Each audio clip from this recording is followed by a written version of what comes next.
It's 1965. You're a young sailor on the deck of a Navy ship far out in the Pacific. The wind is warm. The horizon is empty. It's just another day at sea. Then a fine mist drifts across the deck. You barely notice it. You think it's fog. It isn't. Nobody on this ship has told you what you're breathing, because you are not the crew today. You are the experiment. This is Project SHAD, and for years, almost no one knew it happened. In 1962, the US military opened a new command in the Utah desert. Its name was the Deseret Test Center at Fort Douglas. Its job was to answer one Cold War question. If an enemy hit an American fleet with poison, what would happen? To find out, they needed real ships, real weather, real crews. The land tests were called Project 1 and 12. The sea tests were Project SHAD. Project 1 and 12 sprayed agents across deserts, tundra, and jungle. They wanted to know how a poison behaves in every kind of weather. But the sea was the hardest problem of all. A ship moves. The wind shifts. A cloud can miss or swallow the whole crew. To model a real attack, they needed to spray real ships at sea, so the Navy handed over vessels and the men who sailed them.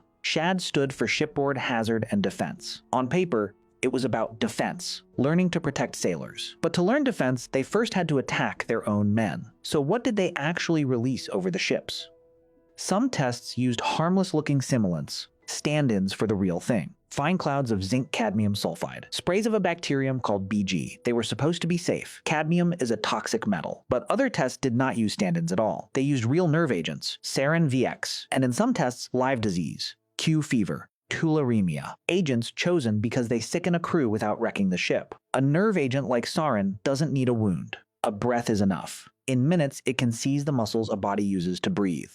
The safe simulants were not entirely safe either. Zinc cadmium sulfide glowed under UV light, perfect for tracking a cloud. But cadmium is a toxic metal you would never choose to inhale. They released it anyway, and measured where it drifted. The vessel keeps sailing. The men inside do not stay well. Between 1962 and 1974, they ran dozens of these trials. Each one had a code name that gave nothing away. A converted cargo ship, the Granville S. Hall, became a floating lab. Tugboats towed target barges into the spray. Sailors crewed them. In one 1964 test near Johnston Atoll, they sprayed Q fever over the sea. Caged monkeys on the barges breathed it first. Then, the drifting cloud reached the ships. In 1965, a test called Big Tom sprayed bacteria over the island of Oahu, a whole populated island used as a stand-in for an enemy city. The point was to measure how a germ would blanket real people. The men on the ships were sensors made of flesh. The first sea trial, Autumn Gold, ran off Hawaii in 1963. They sprayed a cloud upwind and timed how fast it reached the ships. Then came the tests that used live disease. In Shady Grove, caged monkeys rode barges as living targets. The closer the cage, the sicker the animal. Distance was the whole experiment.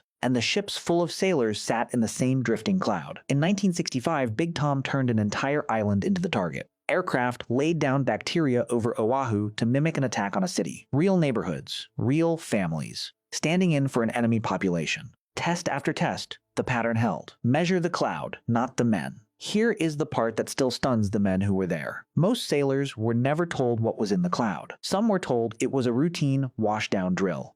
Others were handed masks and told nothing about why. There was no consent form, no briefing, no choice. They trusted the uniform. The uniform did not tell them the truth. Then the tests ended, the files were sealed, and the men went home. For decades, if a veteran got sick, no one could explain why. One of those veterans was a tugboat skipper named Jack Alderson.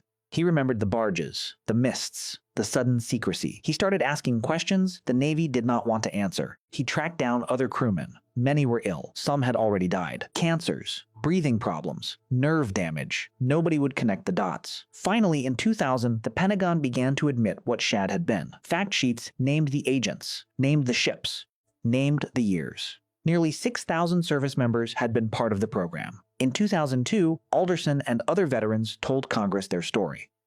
In 2007, the Institute of Medicine studied the survivors. It could not prove clear long-term harm, but the records were thin. Meanwhile, the veterans lived with what they could not name. They reported cancers, heart trouble, breathing, and nerve damage.